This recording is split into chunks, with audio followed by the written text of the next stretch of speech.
Poetry is often thought of as something that lives quietly on a page, but for today's guest, language is something much broader than that, something that's spoken, sung, embodied, and shared. Hana Buchanan is a poet, kaikāranga, teacher, and author based in Te Whanganui Atara, Wellington. Her debut collection, Kupu Whenua, weaves together te reo Māori and English through what she describes as toikupu, the art of words. In this episode, we talk about the creative possibilities that come with learning language, the relationship between poetry and politics, and why words still matter. Here's our conversation.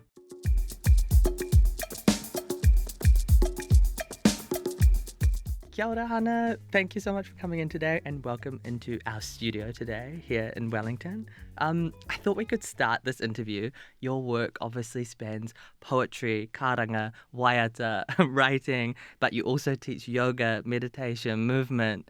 I'm curious, do all of those practices feel connected for you in any way?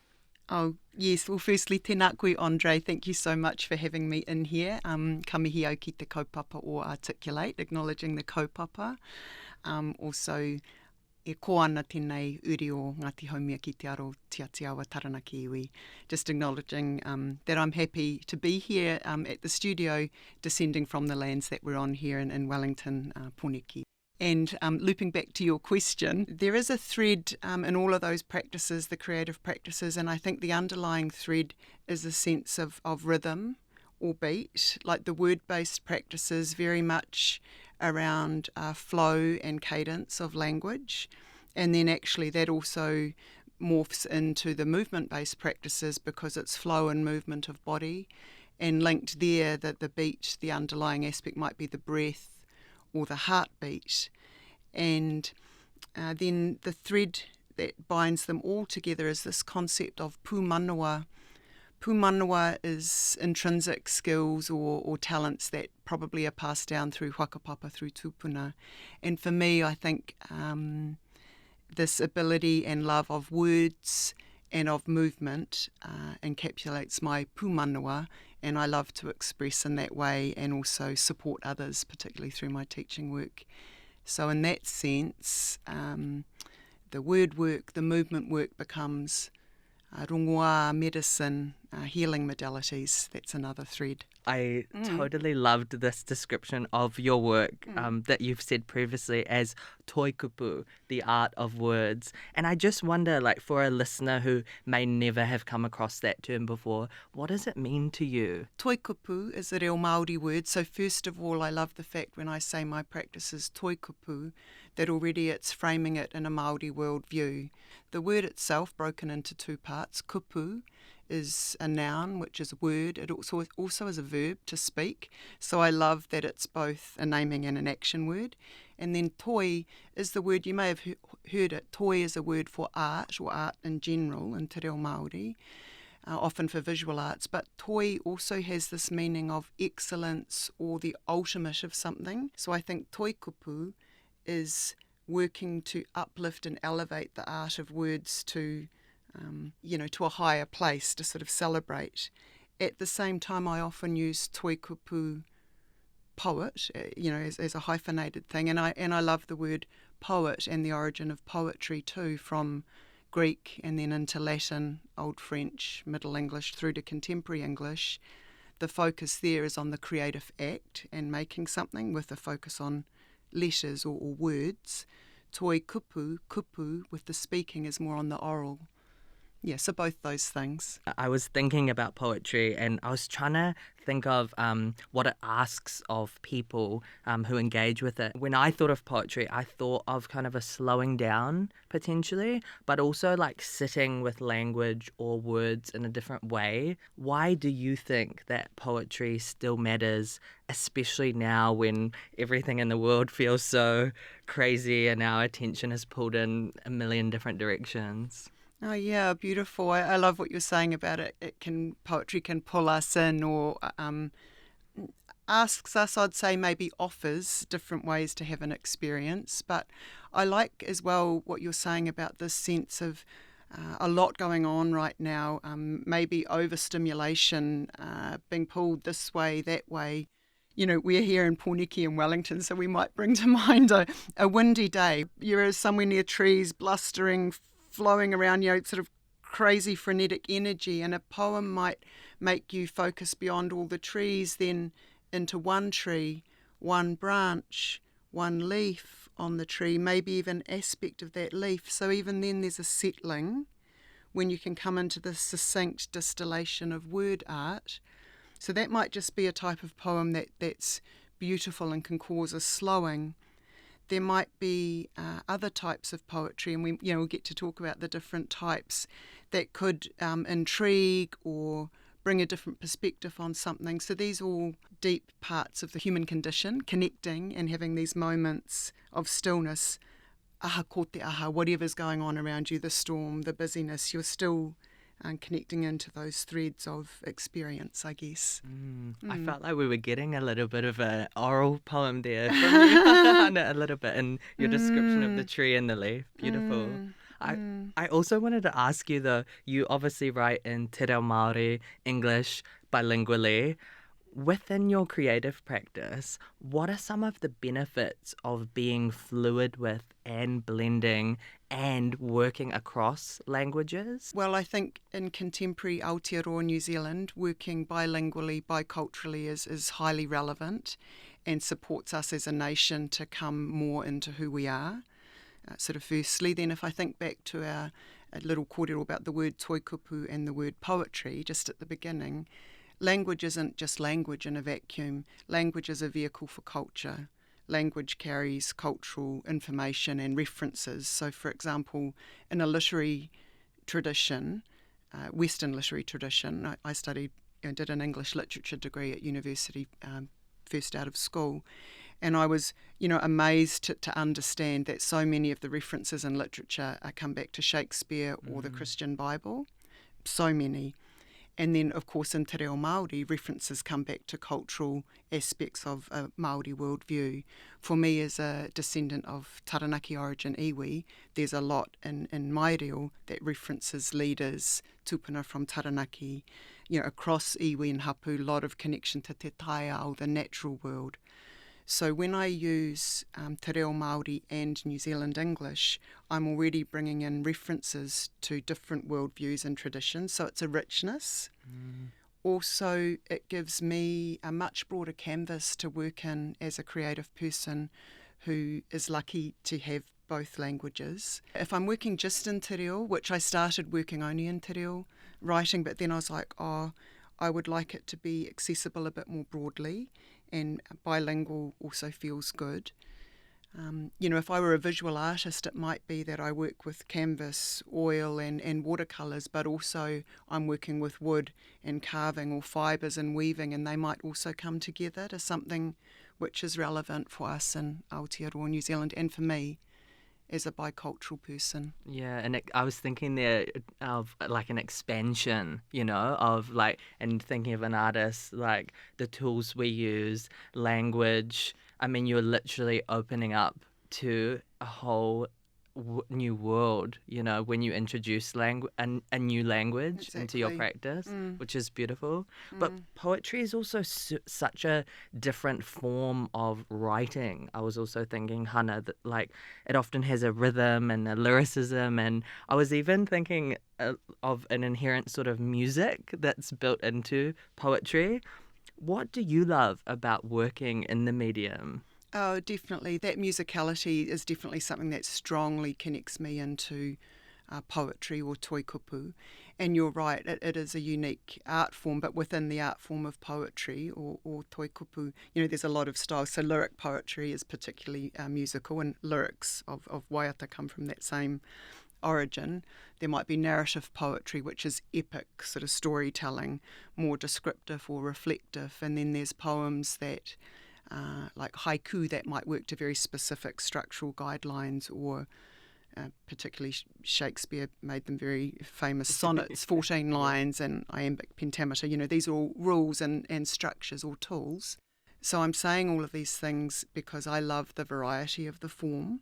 Toikupu, for me, I'm very informed by the oral traditions of waiata, mōtiatia, pao, waiatatangi, karanga, kaikorero, which all have their own structural and rhythmic aspects that can be drawn on. I think too, notwithstanding a narrative poem which can be a bit longer, the succinct form, the shorter form typically, for me I enjoy the challenge of communicating something in a, like a leaf, not a whole forest, or an essential oil, not a eau de toilette, though both are lovely. Yeah. I love that. Yeah, something like that. I was also thinking, like, if I could ask you, like, do you think we as a society, and maybe also in the West especially, think too narrowly about what poetry actually is? Like, when you think of how it can live in potentially language, performance, or, even just everyday life? Yeah, I love that, living a poetic life, a creative life. But since I've developed, I guess, my own practice and understanding rooted in te reo Māori initially, although English is my much stronger language. I'm a second language learner of te reo Māori. I've come to, just love the form in its broadest sense. Yeah. And to your question about, can poetry be broader than just poetry? Yes, and I think people think, there's a strong connection to music. And what came to mind when you're asking the question, I remember as a young person, relatively speaking, I was in quite a good basketball team at high school. Oh, cool. We were doing quite well, in our small universe. And at a national competition, I remember we did a really good play, and this stuck with me. One of the adults in the audience said, "Oh, it's poetry in motion, that play." And I've thought since it's something about beauty, fluidity, things all coming together is poetic. Yeah, and that's a lovely phrase, isn't it? Poetry in motion. I love poetry in motion, which is perhaps my some of my yoga practice or guiding is more like poetry in motion. True. The movement work that I do. I also want to loop back, Hana, to something you said earlier about how, as an adult, you have deepened your relationship to te reo Māori.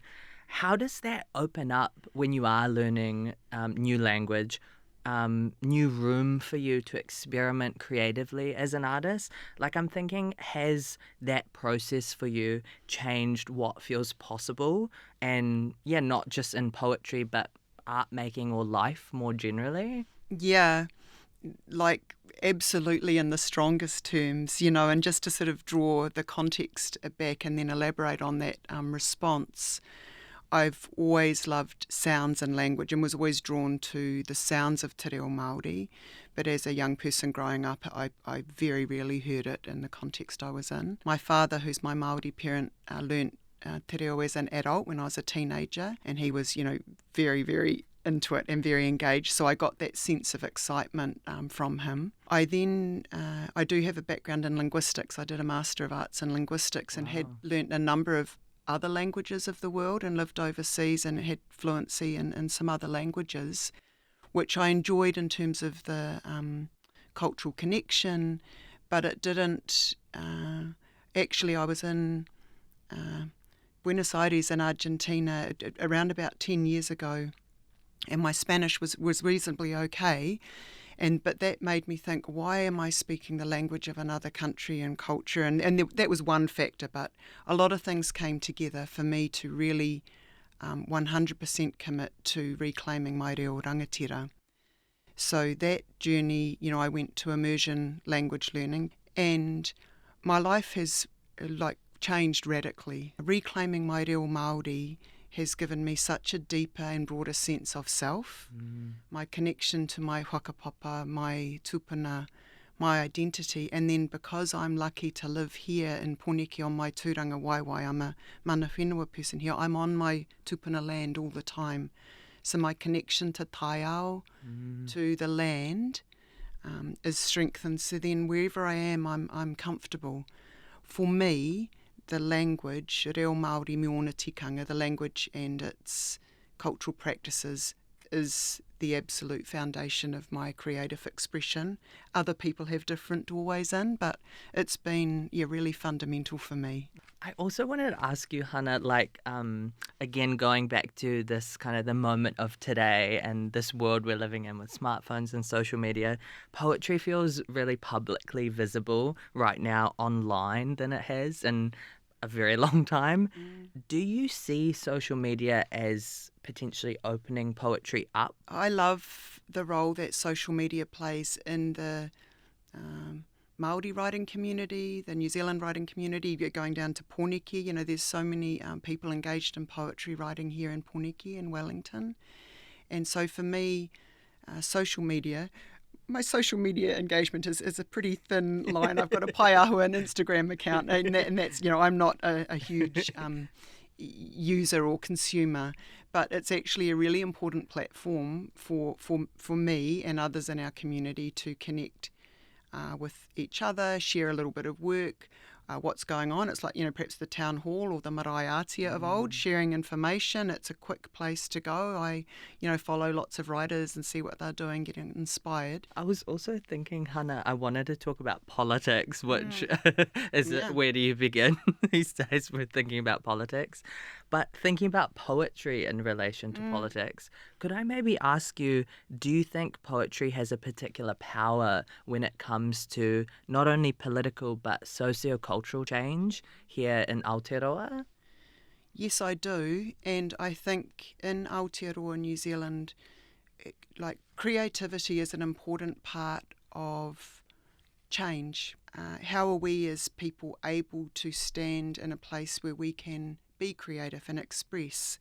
And big part of that, I feel, is having a sense of self and having a sense of community, and also seeing art forms that reflect your worldview and your reality. I'm pretty involved in Māori writing communities and Takatapui writing communities. So there's so many amazing kaupapa happening right now, like coming to mind in a kaupapa Poetry for Brownies. It was established a few years back. Nicole Titihuia Hawkins and Alice Tupunga Somerville, two wahine Māori writers who wanted to open up poetry events to a broader group of people. So, a lot of Māori Pasifika writers, not exclusively, but a little bit rangatahi focused. So that inclusivity and accessibility from poetry rather than a novel writing club or making a huge visual art collection. I think the accessibility is really important. I'm also lucky to be involved in a group called Ruri Rongoa.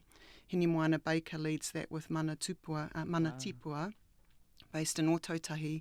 And that's writing and wellness wānanga for Takatapui Indigenous queer poets. Wow, amazing. And the work that comes out of that group, the sense of connection, bringing your voice out is a foundation for social change. So, yes, as a mana whenua person, as a tangata whenua person, poetry is political, even if I'm writing about a little bird in my hand, because it's my voice, my worldview, and my communities, and especially when I'm using te reo as well, that's political. Political choices when I perform somewhere and choose to open only using te reo first, when I understand intellectually there's only a small number of people who are understanding the words, but our language wants to be on our land. The rhythms want to be there, the vibrations, so it's powerful. Likewise, if I'm writing in New Zealand English or other Māori, Pasifika, Takatapui writers, people from migrant communities, that the variety of us as a community, but the voices that can come out, the cultural connections and the sense of supporting each other is huge. Like I've recently been to Māori Writers Hui last year, Anahira Gilday and Nadine Ann Hura were big organisers in that, Rangi Marie and others. Te Haonga Pau Kaituhi Māori, like Patricia Grace and Witiihi Maira started this group. Wow. So it's got an amazing whakapapa, and the diversity of us that were there and sharing, and there's Kupu Festival in Rotorua now. Robin Budge was involved in the start of that, and others, now Ruakiri Fair Hall.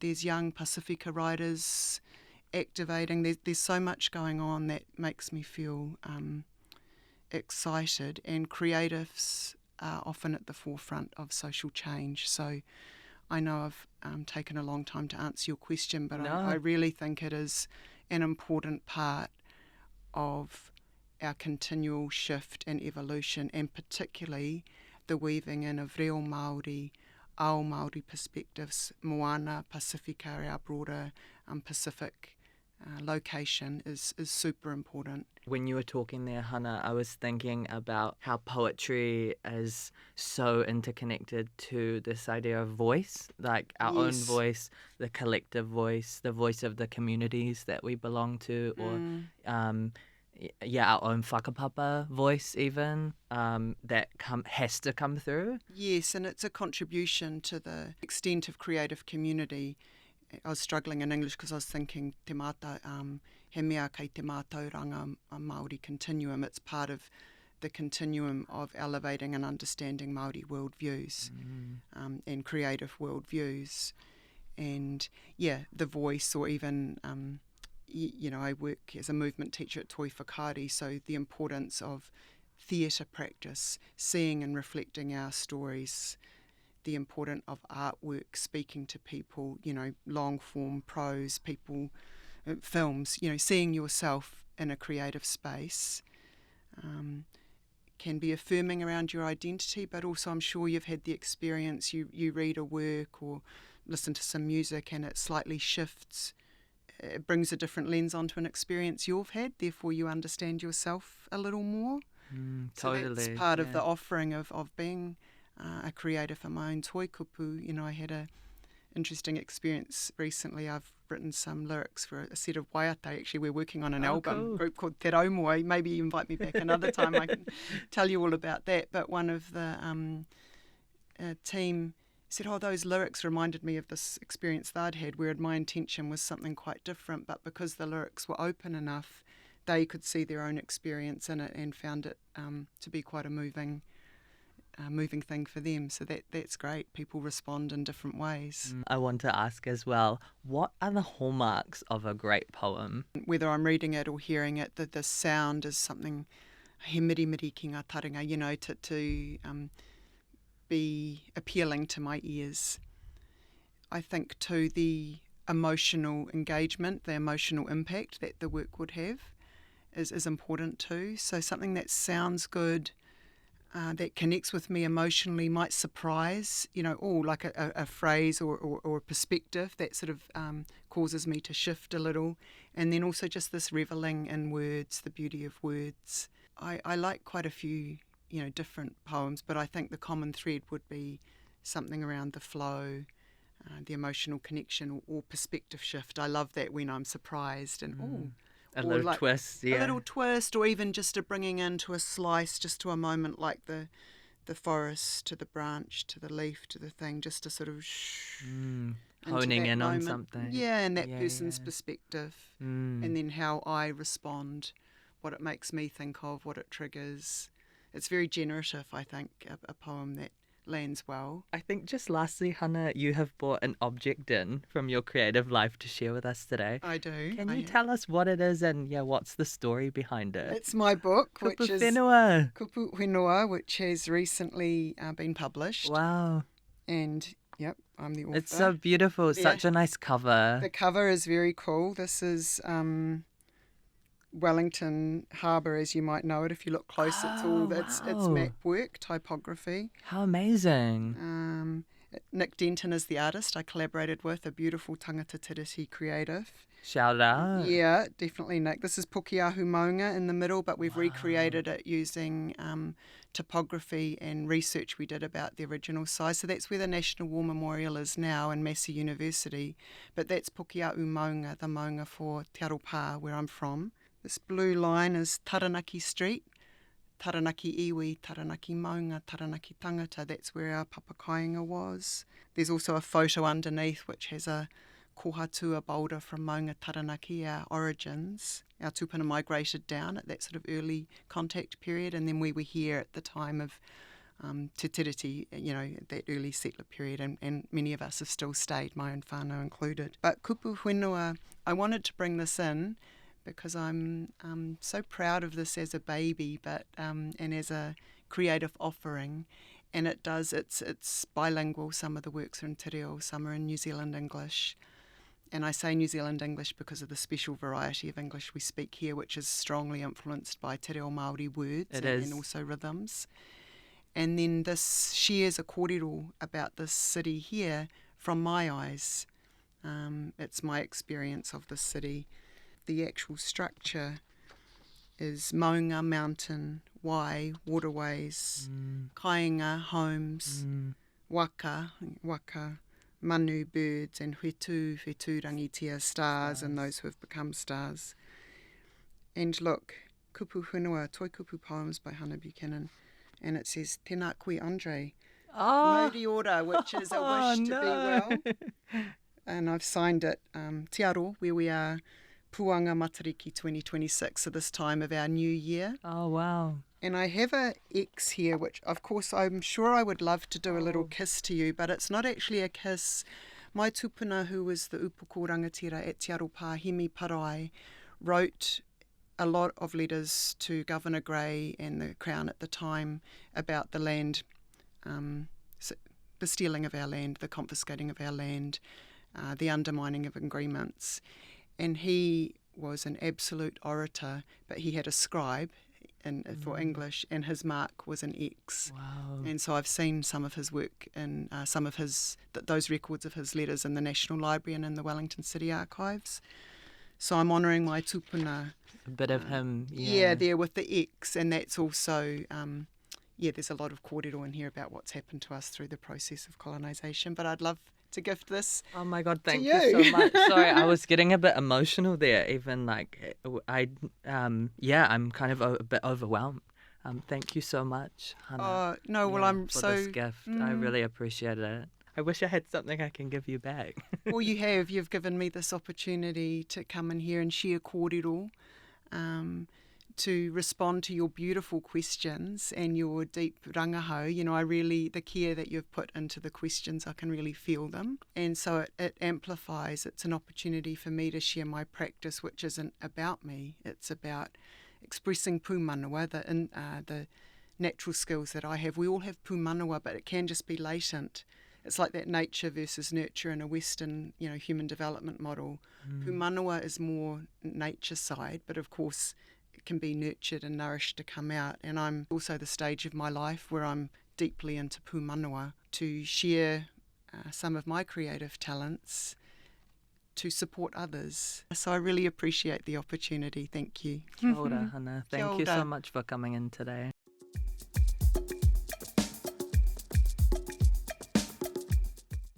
That was Hana Buchanan, and I'm André Chumko. You can find more episodes of Articulate on YouTube, Spotify, or at thepost.co.nz/articulate. Thanks for listening. I'll see you next time.